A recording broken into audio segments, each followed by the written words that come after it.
And why I'm so honored to have Dr. Souza to be here is that, gosh, if you look at his resume, it was just too long to type. I only picked out the snapshot here. He has 30 years of experience in the commercial real estate industry, and he is a DBA. Do you guys know what a DBA is?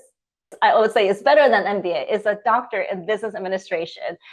He actually has a real life experience instead of like focusing on theory. He like a PhD, but he has a lot more hands-on experience. He's a CRE, RICS, and CCIM. These destinations, they are all like the most prestigious and difficult to earn destinations. So he's also a senior investment advisor, financial service advisor, economist. He's a broker. He's a consultant. He's also an adjunct professor at these colleges. So I just feel extremely honored today that I'm able to invite Dr. Souza to be here, and especially, again, go to talk more about all these headlines, the Iran war, the mortgage rates, the inflation, the layoffs, and the fear that the market has. So maybe, Dr. Souza, you can also tell us what's going on with all this fear, and then still saying we have a job growth, positive number in terms of job growth. So I'm gonna pass it to you. And Dr. Souza, welcome. Okay, perfect. Yeah, and then what you guys should do too is link to me on LinkedIn and look at the posts that come up. Because like Diane Swonk is like one of my favorite economists. Chris Thornburg is another great economist. Mark Zandi is a great economist. I'm like a Rolling Stones fan for economists. I just love economists. But go on to look at the posts. The posts have gotten really better on LinkedIn. A lot of really good analysis. And what I've been doing is reposting a lot of those posts, and I get about probably 8 to 11,000 connections every single week based on information that I post, but also reposting information through my channel. So take a look at that. This was a big way surf contest in 2010. Real estate investing, and especially now the economy, is like riding big waves. You got to be fit, you got to practice, you got to train, you got to be constantly learning, and you got to be ready for the big wave. And if you're ready, you're gonna ride it. If you get taken out, you just shake it off, get out there, and do it again. So it's really a philosophy. So if you can just go through, we've already done the introduction. I'm not going to be giving any tax advice, legal advice. If you need tax advice, need legal advice, I would seek out a professional attorney and a tax accountant to get that information for you. I can do financial advising. I can also do tax advising as a financial advisor, but I can't give you tax and legal advice because I'm not a licensed CPA and I'm not an attorney. And then the next slide, I believe that efficient real estate and security capital markets require strong public and private sector cooperation, disclosure of government and corporate financial conditions, and institutional individual investor confidence in both the financial and the political institutions. Sorry, a bunch of people just came in and started screaming. So I'm just going to have to speak a little bit louder. But the key point right now in analyzing the markets is that you have to understand what's going on politically, okay? Geopolitically on a global basis, nationally on a national basis. At the state level, you have to be monitoring politics.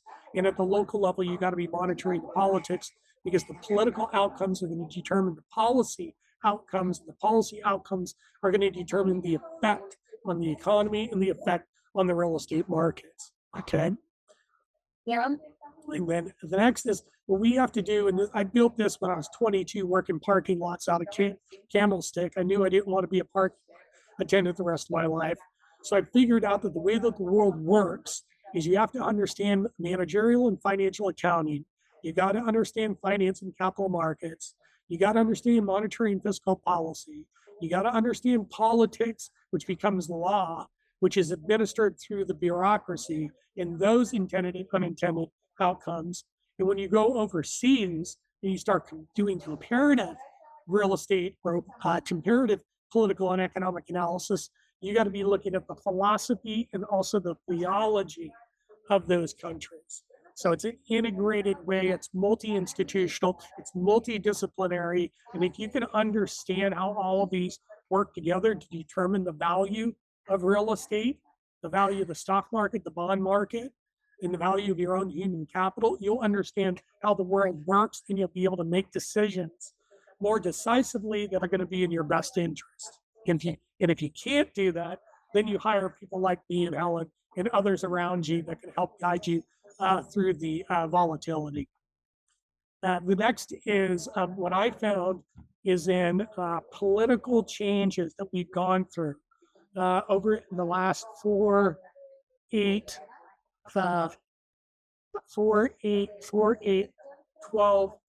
13 years. We've gone through some major dialectical shifts since really the financial crisis.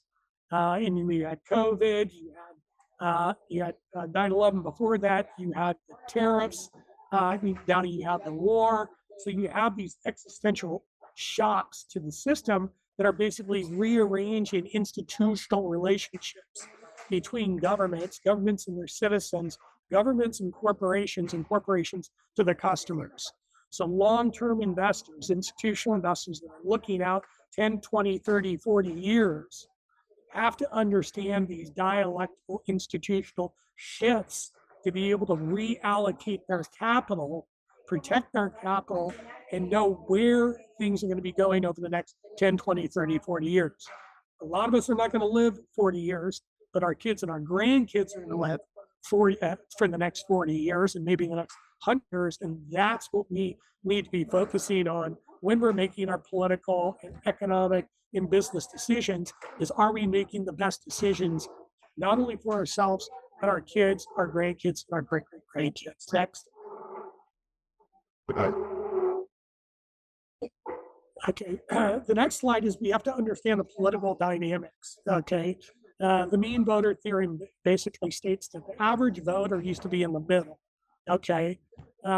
Decades ago, after World War II, we were left of center. Then we started moving to the right of center. And then that political shift that we've witnessed over the last year and a half, and prior to the Biden administration, and the first Trump administration, we've moved our political spectrum so far to the right that now you're seeing not only political policies, but you're also seeing economic policies where basically the executive branch is picking winners and losers and not allowing the free market to basically allocate capital and choose the winners and losers.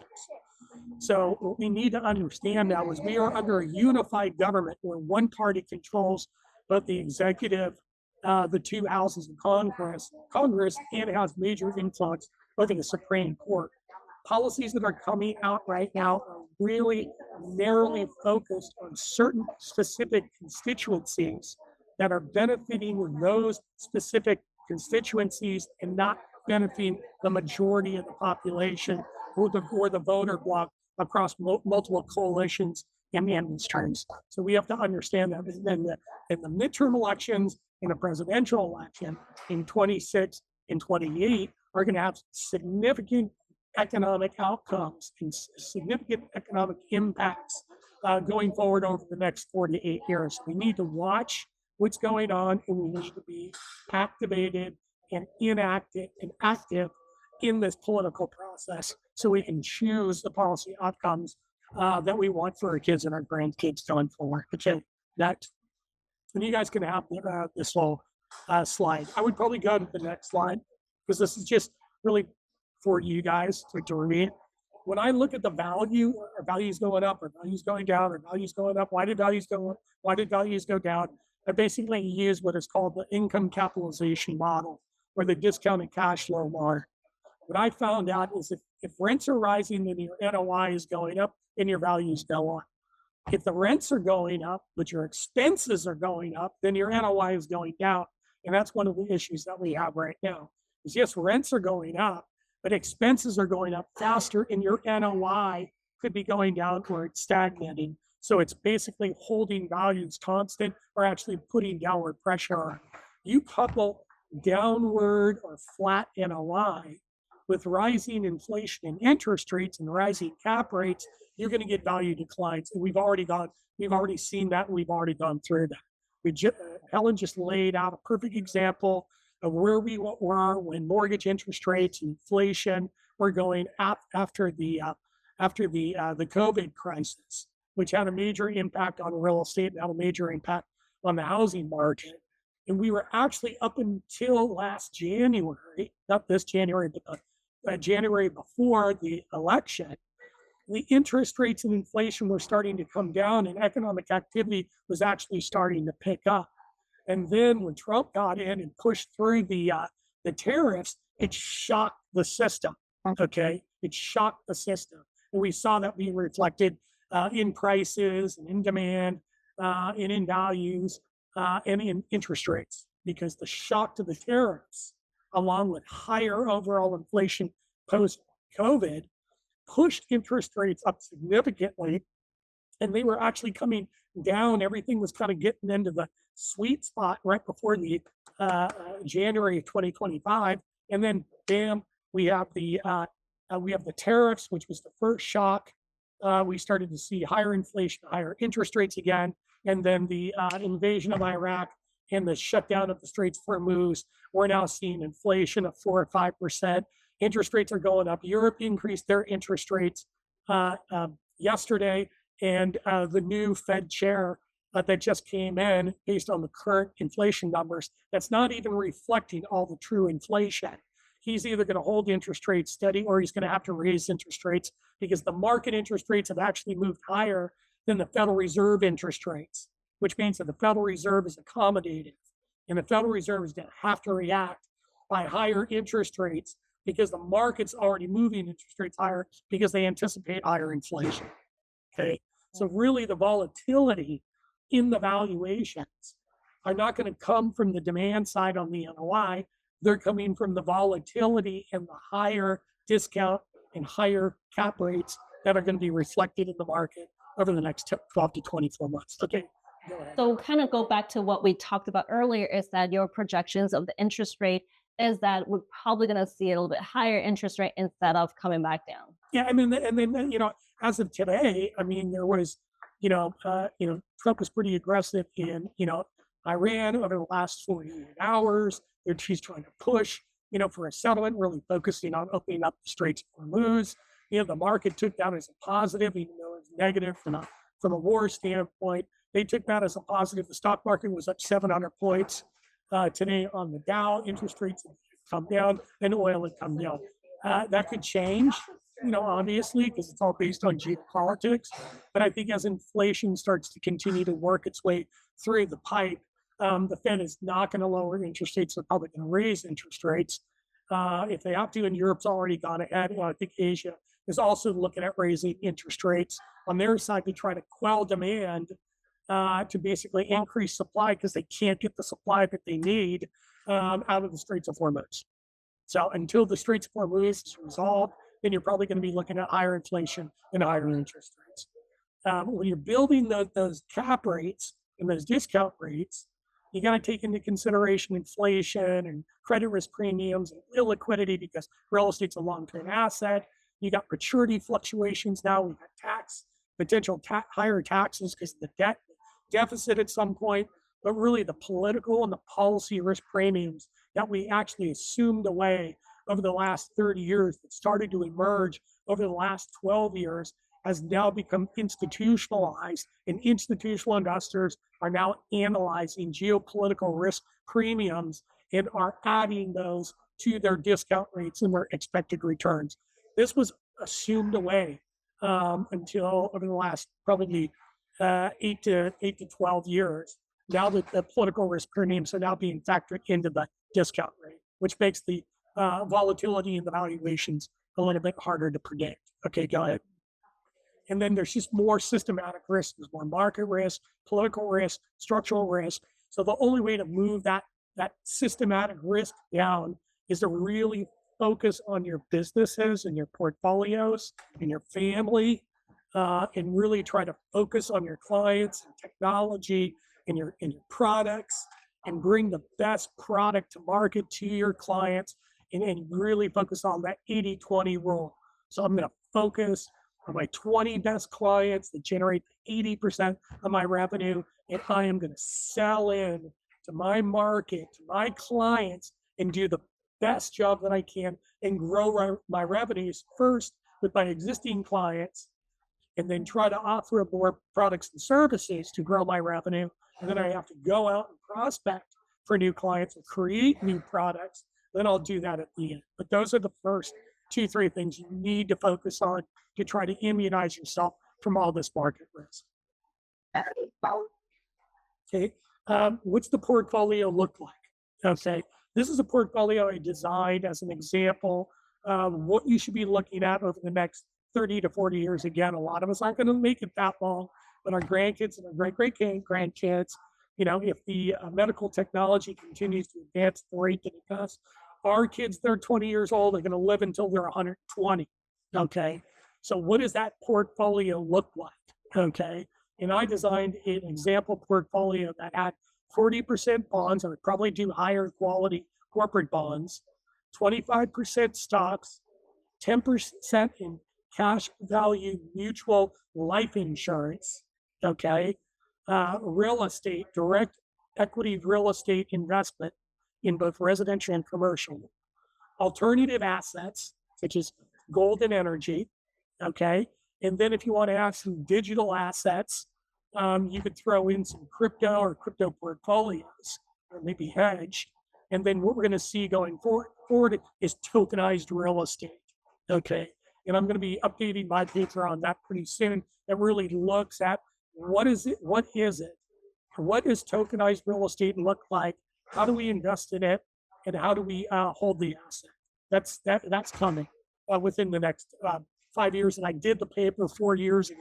It's still not here, but it's probably going to be here in the next 2 to 4 years. So there's your portfolio. Okay, economics. The Bay Area, I would say the whole Pacific Northwest, Seattle, Portland, Seattle definitely because it faces Asia. You got the San Francisco Bay Area that basically absorbs a lot of physical and human capital from Asia, which are the fastest growing economies in the world. And then we also have Southern California, particularly the ports of LA and Long Beach, that handles up to 40 to 50% of all gross trade flows coming through the ports of LA and Long Beach through the Alameda Corridor out to the Inland Empire. So California is a core strategy. It's a great place for you to build your wealth. And then when you're ready to diversify geographically, spin off some of the portfolio, do a 1031 exchange into maybe Scottsdale or, maybe some specific submarkets in these Western region commodity markets, okay? And really pick your submarkets and then pick your neighborhoods that you want to be in and pick the ones that have the best economy, best labor, best capital, best real estate, best education, best healthcare, the best transportation networks. If you can do that, then you're gonna be fine. Here's the example of the economic impact of the ports of LA and Long Beach across the United States. So these are the arterials. There are companies out there that basically say you don't need to really invest necessarily by geographic region. What you need to do is invest by arterials, transportation arterials, where all the goods and services are basically transported and distributed across the United States. Prologis, which is the largest logistics company, publicly traded rate, in the world, basically knew this strategy in the early 1990s and went from this strategy from a $4 billion company to over $400 billion in market cap within the last 20, 25 years. Okay, keep going. Okay, next one. California has the highest concentration of tech companies. The Bay Area and Southern California have the highest concentration of population density. If you want to go out into the interiors, you're going to take on some supply risk. Yes, the land's cheaper, the cap rates are higher, but you may not have the demographic or the economic base to basically support the economic occupancies of your properties. So the idea is to get as close in as you can and find the right deals. Now, Silicon Valley was the sweet spot. It was basically the darling, the freaking, the goose that laid the golden egg. Now the permutation of Silicon Valley has moved up. The 101, the 280, the 580, the 680. We have high concentrations of tech firms in San Francisco. We've got biotech, biopharma, in San Mateo. And then here are the markets that I identified based off of demographics, economics. These are the top markets. These are the markets that have performed the best, the red and the orange. The cap rates are going to be a little bit lower. You're not going to see major volatility in the valuations. And if you can find good product, bring in good tenants, and find a good location, you're going to be fine. So just want to clarify. So we are looking at the orange ones. The red is the core markets, the Class A submarkets. The orange are also Class A, B plus, and then the commodity markets are the ones that are further out. But again, you got pockets, right? You got pockets in Dublin, you got pockets in Fremont, you got pockets in San Ramon, you got pockets in Pleasanton, Alamo, Danville. You got on the peninsula, you got San Mateo, you got Redwood City, Atherton, Menlo Park, Palo Alto, Mountain View. Those are core markets because of Stanford. You got South San Francisco, Genentech, the airport. Those are the core markets. Okay. And then obviously we want to pick the markets in the upper right. Those are going to be more expensive. They're going to preserve their value. And then if you want to go into the lower left, those are going to be your opportunistic markets. These are the ones the ones up to the upper right, they scored high in my survey score, in my quantitative score.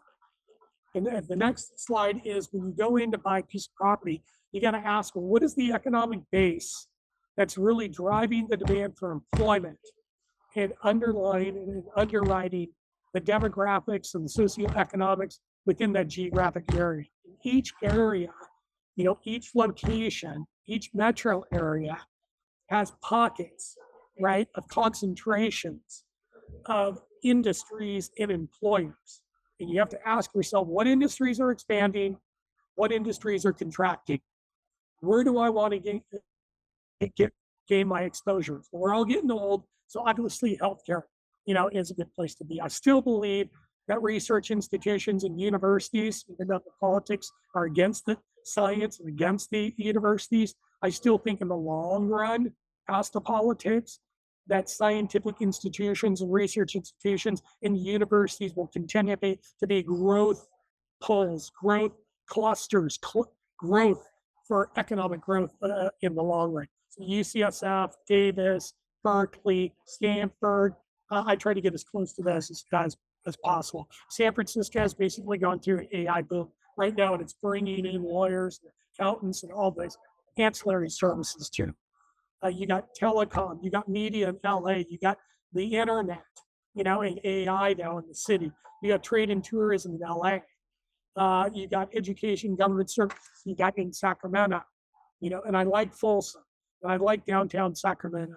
I love Davis, especially around Davis. So you pick your spots, and those are the markets that you go into, and you diversify geographically, but you also diversify based on economic base, or based on industry, or based on major employers that are basically providing you with your tenants. Okay, keep going. I think this is so important because we always talk about our clients, always ask us, where should we invest in? And then some of these are the really important factors to look at in terms of their the employment and then the growth, demographic growth. And also probably in addition will be the rent control for that particular city as well. So this is rent control is a two-edged sword.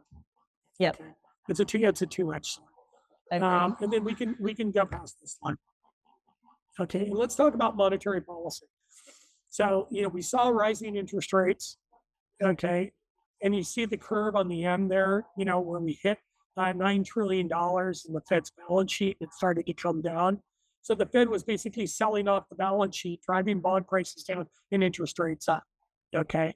Now the question is going to be, how does the Federal Reserve, a new Fed chair, deal with $40 trillion debt outstanding and $2 trillion in deficit finance? How do we finance that stuff? Who's going to buy that paper? Are the pension funds going to buy it? Are the banks going to buy it? Are international sovereign funds going to buy it? Even though we pissed everybody else on a global basis, and those guys are saying we're not going to touch your debt. We're not going to buy the dollar anymore. Although they're forced into it, they have to buy U.S. Treasury securities, basically to bid up the dollar and drive down their currency values, particularly the Japanese and the Chinese, so that they can maintain their comparative advantage in their exports on a global basis. So yes, they will continue to invest in the United States. They will continue to buy our paper. But the question is, as when you have $40 trillion outstanding and you got $2 trillion of paper that needs to be financed at higher interest rates, how the frick are we going to pay for it? Okay. So you either got to raise taxes or you got to grow the economy. Okay. That's one way to do it. So raising taxes is not fun. Growing the economy is cool if you can do it. But the only other solution that I think is the solution, which is one of the worst solutions, which is actually what we're living through now, is by creating inflation to monetize the debt. And the Federal Reserve has done a horrible job over the last 30, 40, 50 years in controlling inflation to monetize the debt. So basically what we're seeing now, and the Fed never talks about it, and never admits it, is that they are going to allow inflation to run harder, faster, for longer to monetize the debt. Okay, now that's good for the government, but it's not good for the lowest 50th percentile of the middle class down to people who are living in poverty, because our purchasing power is going to be inflated away. Okay, and that's why everybody going to the polls in 2026 and 2028, one of their biggest issue is affordability. Okay, and we will see what the political outcomes will be based on that, because everybody is pissed. Okay, so let's go to the next one. So this is the yield curve. Okay, so all debt, equity, securities, mortgage interest rates, student loans, car loans, everything's priced off of the yield curve. Okay, and it's priced off the 10-year treasury. Now, at the beginning of the year, Helen, the curve is inverted, which basically was predicting a significant slowdown in the economy.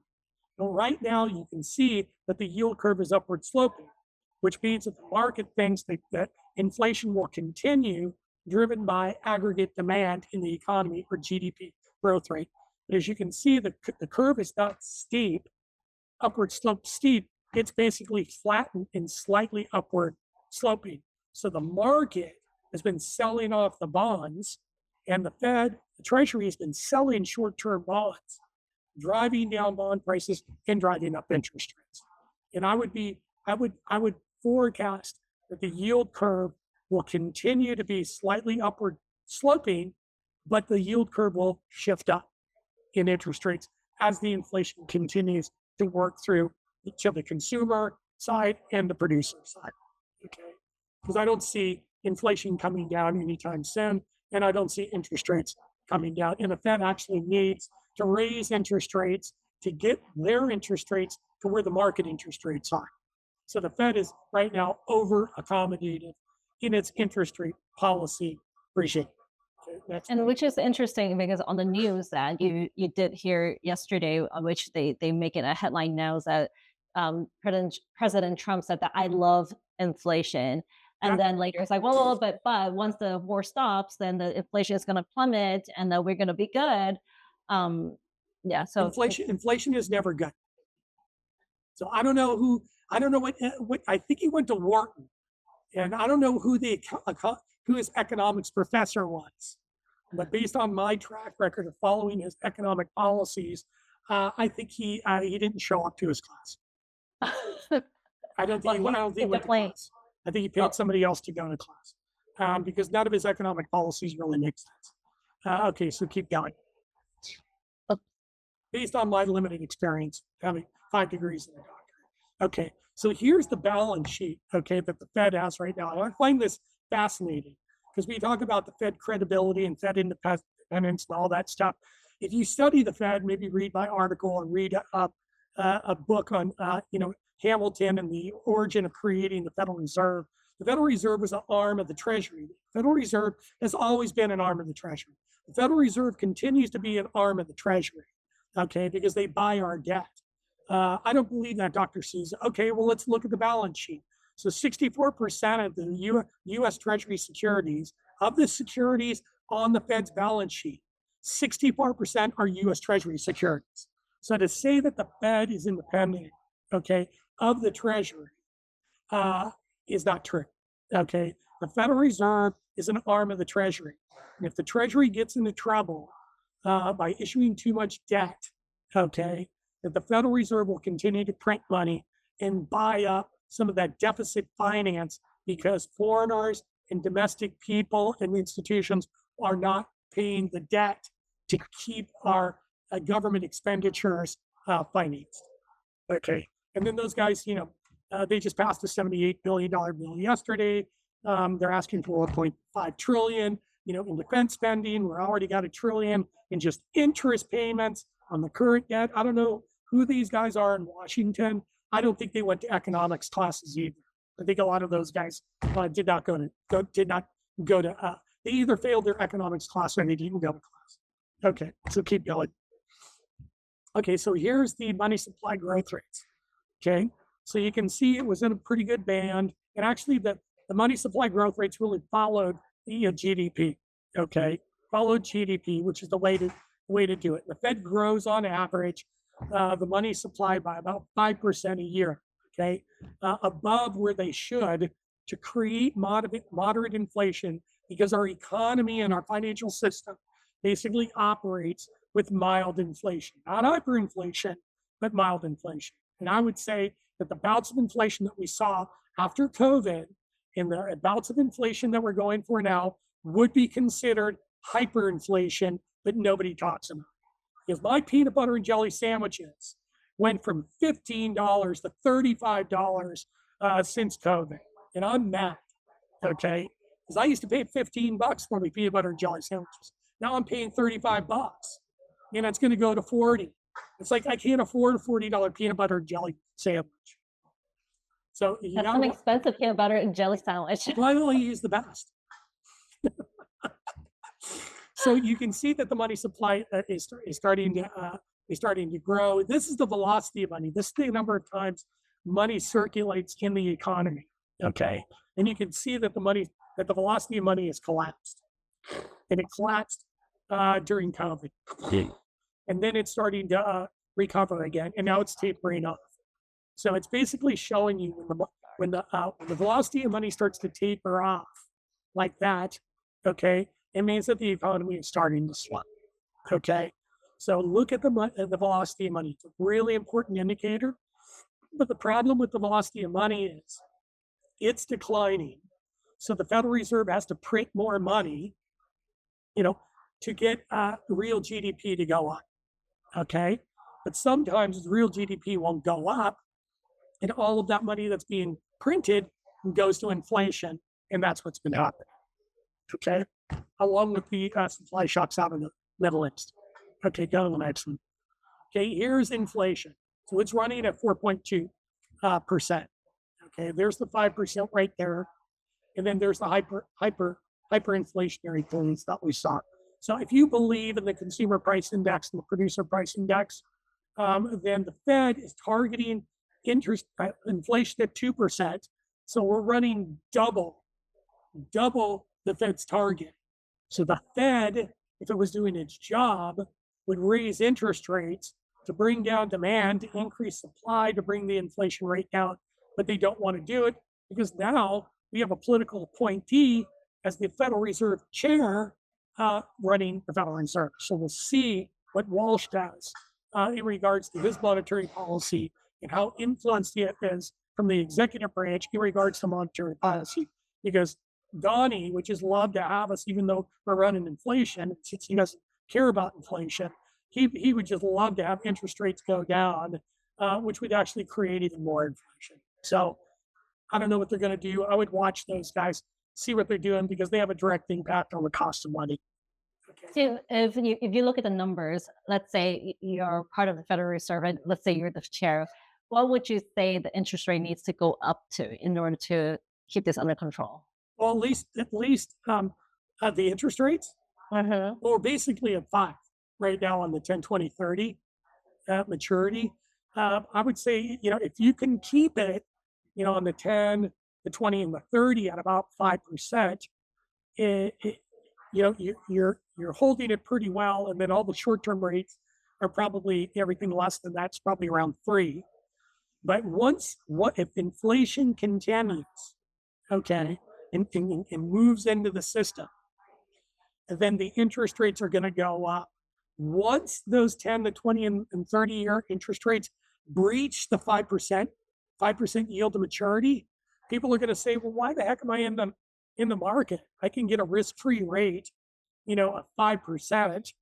And if that's going to be the peak of the interest rates, I'm not going in the market, and I'm not going into real estate. I'm going to go into U.S. Treasury securities at 5%. And if we do fall into a recession, where the economy does slow significantly, then not only did I lock in my 5%, but I'm going to get pickup on my price appreciation on the bonds due to falling interest rates.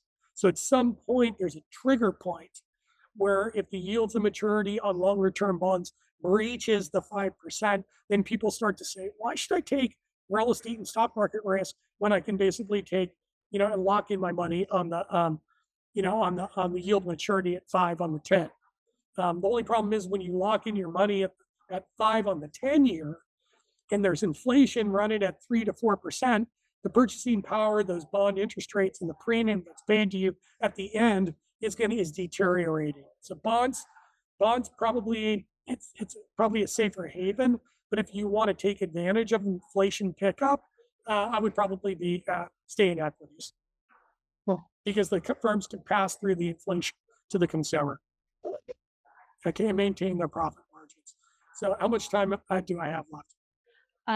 Right now we're at 136. So yeah, I wonder if anyone has any questions actually right now.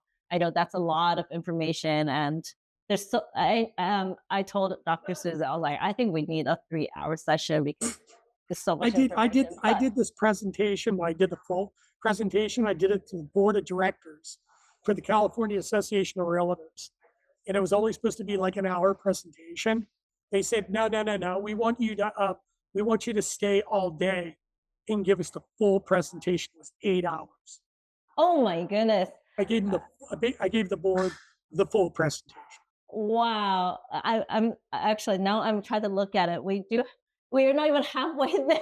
Well, no, we can move through these things pretty quickly. But, I'll take a couple questions, but I can burn through the rest of them in the last few minutes that we have. Yeah, if anyone has any questions, feel free to ask.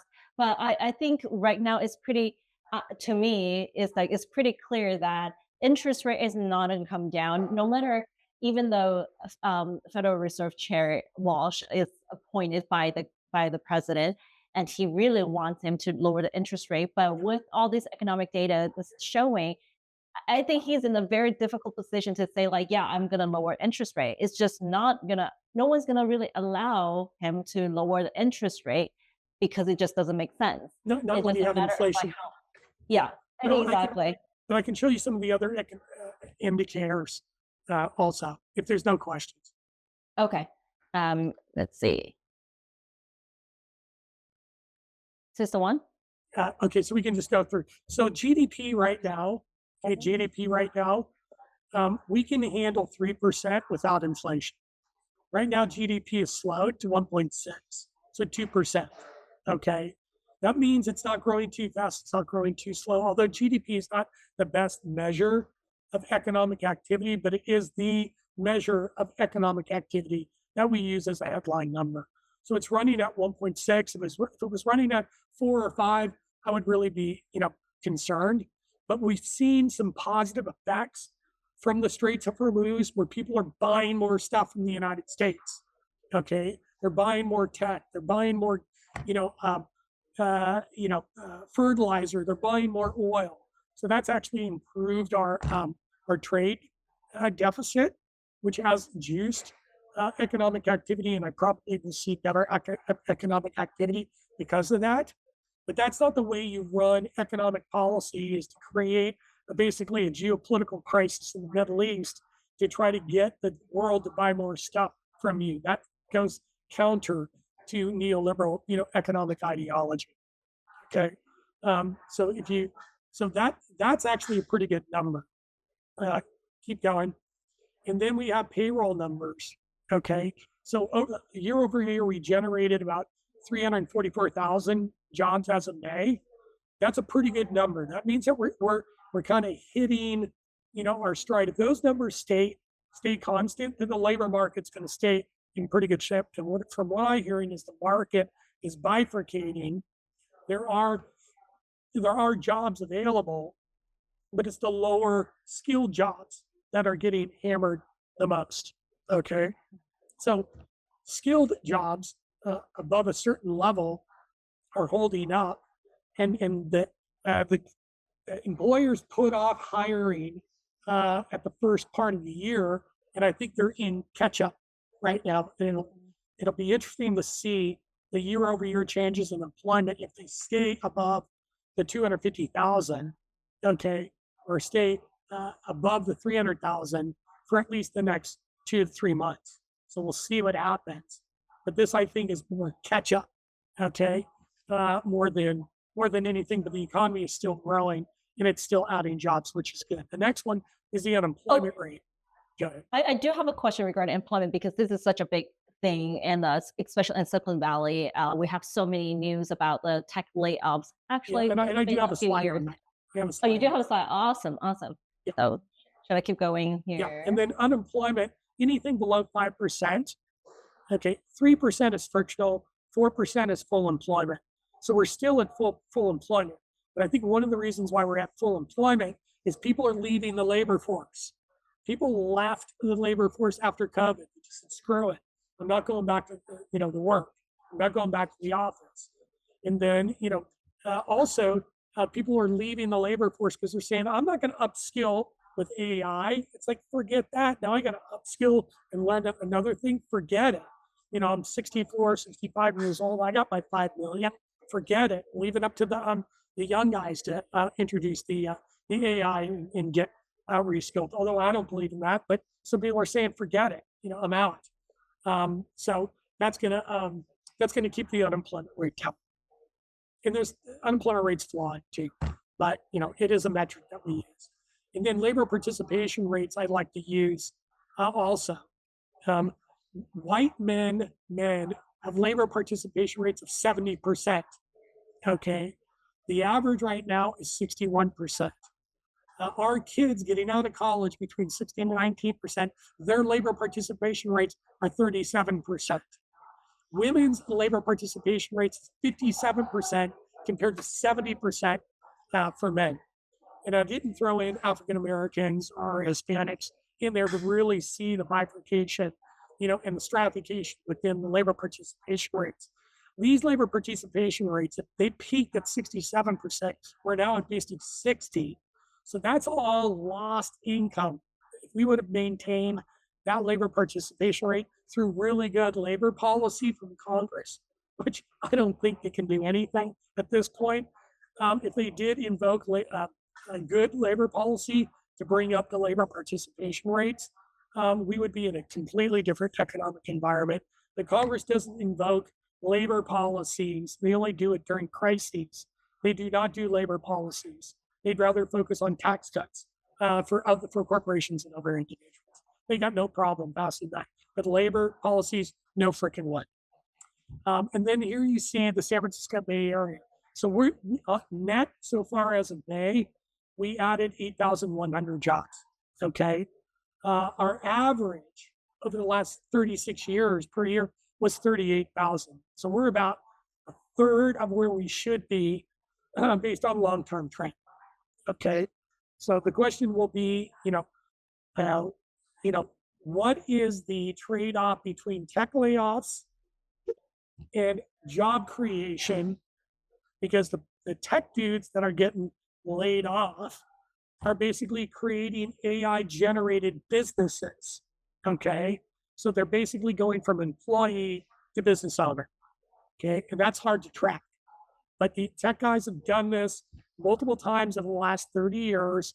When they get hammered, they basically go do something else. And usually they start their own business, pull together, pull their capital, bring their buddies together, and they basically start businesses. And now with AI tools, it's pretty easy to be able to create a viable AI-driven platform. I did it 2 years ago. We're doing consulting now. We're using all AI tools, and we're able to now basically turn around within 2 to 4 weeks a full management consulting report for, it could be a logistics firm, it could be a precision manufacturing company in Silicon Valley. We are now, me and my students can turn around full integrated management consulting advisory package in 2 to 4 weeks, where before it would take 2 to 4 months. That just kind of shows what's going on. And then here's the unemployment rate in the Bay Area. It's 3.9%. That's still below 5%. It's still one of the tightest labor markets. It's even tighter in Marin, tighter on the peninsula. It's a little bit higher in Oakland and San Jose because they're just bigger markets. But again, the Bay Area has some of the lowest unemployment rates in the country. But it'll be interesting to see, what the tech guys do. Okay, because you got these companies that are laying off their tech workers, okay, and taking all of that labor savings and deploying it into AI and in data center capex. Okay, and that's why the stock market has been doing so well, is that these companies are raising equity, raising debt, cutting employees, and reallocating all of that capital into data center expansion, capital expenditures, and AI applications. We are in the biggest technological capex boom since maybe the dot-com boom, or maybe the defense boom in the 1960s, 70s, and 80s. There's nothing like this before. We are ground zero. We are in where you want to be, and you will see it. Once Anthropic goes public, once SpaceX goes public, once OpenAI goes public, they are going to cash in those stock options, and they're going to start buying homes and investing. So I think that means that you have answered Stephen's question. Is there a glimmer of hope we can look into the housing market, and how far off do you predict the tipping point? Well, again, it's where is the housing market? Are we talking Cloverdale? Are we talking Eureka? Right. Are we talking downtown San Mateo? Are we talking downtown San Jose? Are we talking the West Side? We're talking Atherton, Menlo Park. What housing market are we talking about? Because they're all basically different. The core housing markets are going to do the best first, and then it's going to broaden out. And we will see, because it's happened, particularly after the dot-com boom. They got their stock options. First thing they did was bought a killer house. Yeah. Every single time something's happened like this, first thing they do is they cash in their options and they buy their mansion. And so basically, we kind of want to reiterate, I feel like this is like the most important part of this whole webinar, is that the Bay Area market, yes, it's softened right now, but we are going to see it to come back soon, and it's going to come back so strong. Yes, AI has caused a lot of job losses temporarily, but then we're probably going to see. But they're shifting from employees to their own payroll. Exactly. And then you got to watch markets like Pleasanton, Hacienda, Bishop Ranch. They're sitting on a lot of obsolete office inventory. Those guys are master planning those things. They're going to go in and tear those buildings down, and they're going to make mixed-use facilities. They're going to bring in retail. They're going to bring in housing, single family. They're going to be bringing in rental. They are going to remix they're in great locations and they have land and they have the ability to do it. It's just going to take them 10, 15 years to do it. But they're already talking about demolishing some of those buildings and bringing in residential retail and other highest and best uses. I don't know if this is, if you can also touch on the data centers in the Bay Area or actually in the United States. I know there are a lot of data centers that were being built, but then there's also recently there's news that talking about that 50% of more than 50% of these data centers that were being constructed actually had stopped constructing because of the exponential cost to build them. Yeah, and it's political now. Now these data centers are massive. Now obviously a lot of them aren't here. They're in Texas. Okay, and the larger ones can be further out. But you got to have land, labor, capital. You got to have energy. You got to have water. These are the hyperscale data centers. Okay. So we've seen a major boom. And now you're seeing actually data center development overseas. Okay. Starting to go overseas to take advantage of land, labor, capital, water, right? And energy. Okay. So I see that data center, even though there's some political pushback at this point, that cycle will probably slow, but it'll continue through to 32. Yeah. Okay, 32. And these guys are raising money, right? They're all raising money. They're all going public. They're all raising equity. They're all raising debt. They're all putting private equity deals together to continue the build out of the data center because the demand is so big. The demand is so high. And unless like Elon Musk really, as he had mentioned, that unless he can really figure out how we can build a data center in the space, because there is that's going to be unlimited solar energy. That's going to be one option.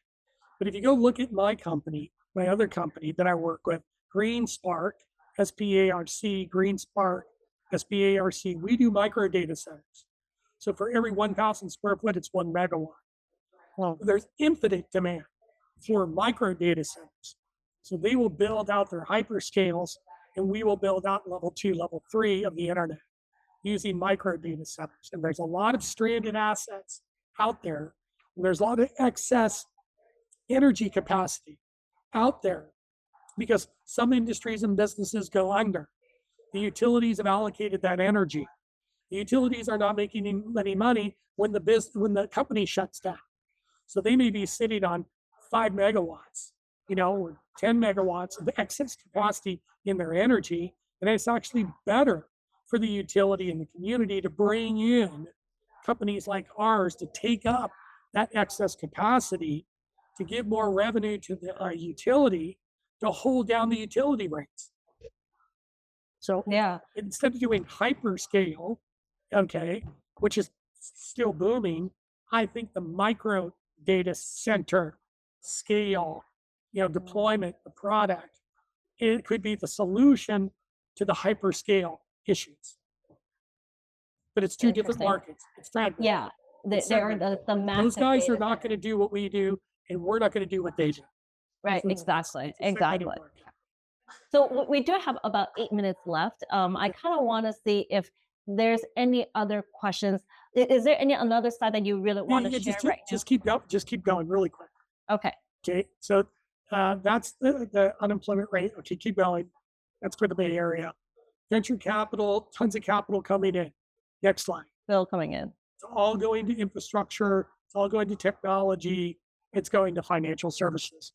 Keep going. And then here's your single family market. This is the home price appreciation rate at a national level. If you go to here's the top rental growth rates for multifamily. Okay, so you can see San Francisco strength of retail. The top markets, Miami, Nashville, Austin, Dallas, Phoenix. Those are high growth markets. Highest rent growth, highest occupancy. Next, industrial, top markets, Savannah, Houston, Atlanta, Chicago, Dallas, Kansas City. These are all industrial hubs. Okay, so I always pick the top markets. Okay, keep going. Next on this. Office market, top office markets.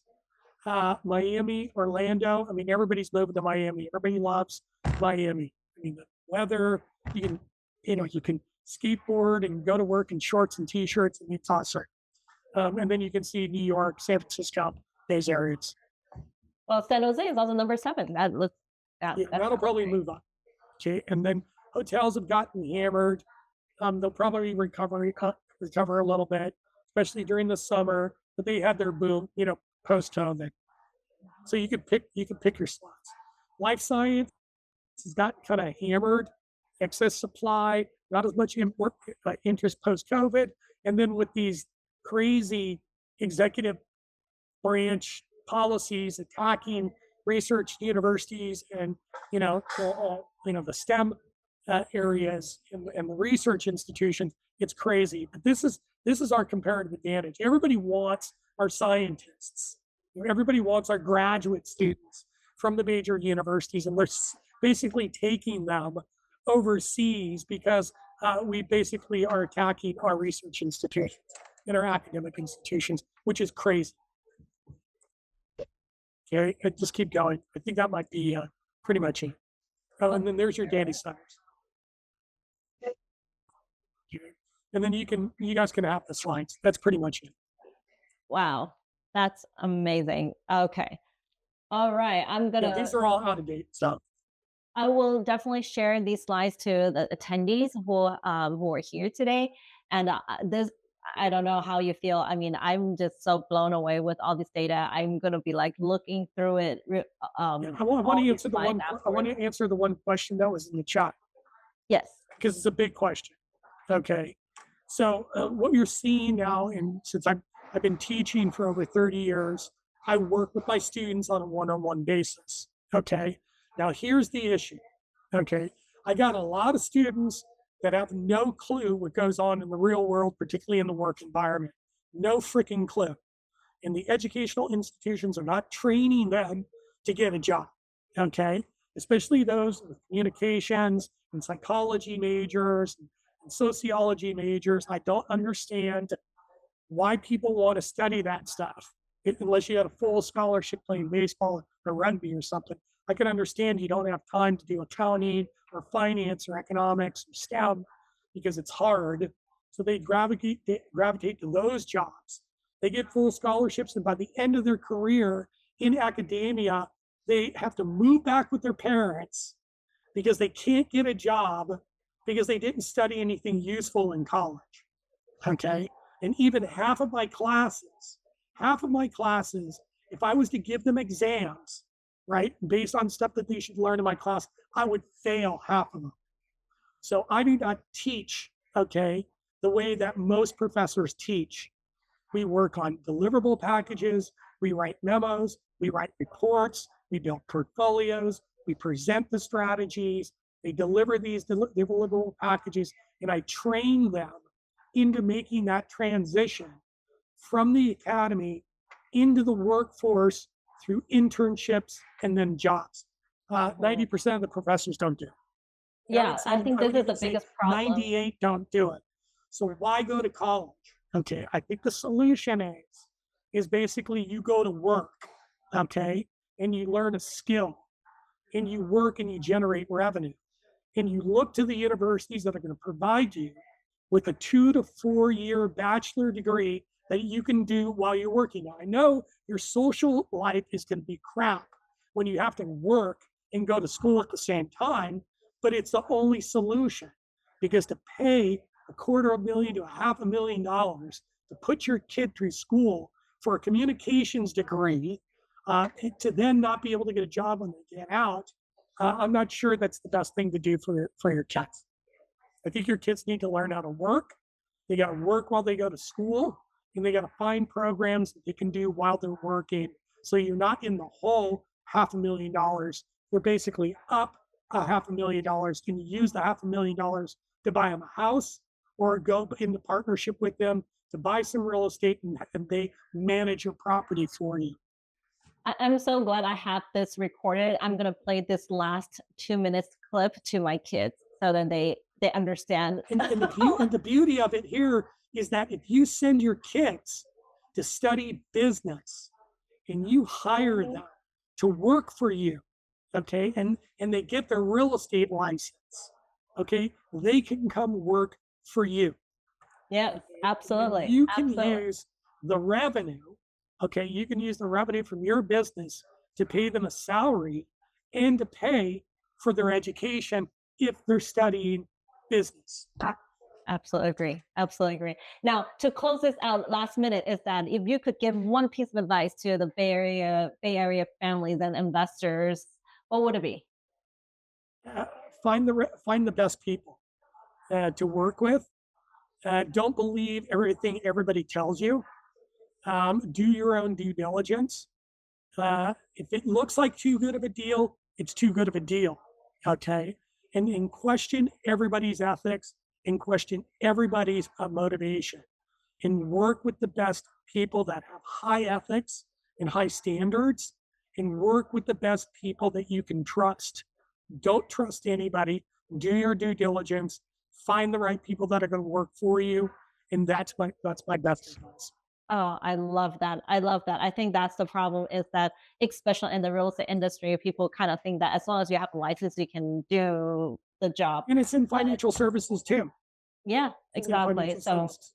yeah, it takes a lot of education, and I really appreciate all of that education that you've shared with us. I love it, and but another reminder for everyone to come follow us on social media. Just search Helen Group, and then if you are on here today, I will share Dr. Souza's slides with you as well. Thank you so much again, Dr. Souza. I You're really welcome. appreciate you being Thanks, on everybody. here. Yeah, thank you, Have a great everybody. See you weekend. next month.